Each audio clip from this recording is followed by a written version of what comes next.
ইদানিং করে আমি একটা জিনিস লক্ষ্য করছি, এখন যে শাড়ির ব্লাউজ পিসগুলো রয়েছে বা শাড়ির যে ডিজাইনটা রয়েছে বা ব্লাউজের যে পার্টটা থাকে সেইটাতে সেইটার সাথে কিন্তু গোল্ডেন কালারের লেস বা গোল্ডেন কালারের কিছু মানে ডিজাইন কিন্তু যায় না।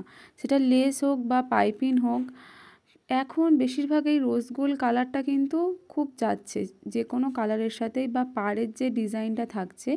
তো এখানে দেখুন আমার কিন্তু পাড়টা যে কালারটা আছে এটা রোজ গোল্ড কালার, এর সাথে আমি যদি গোল্ডেন কালারের জড়ি দিতাম বা পাইপিং দিতাম খুব একটা ভালো লাগতো না বা ফুটে উঠতো, মানে খুব চোখে লাগতো।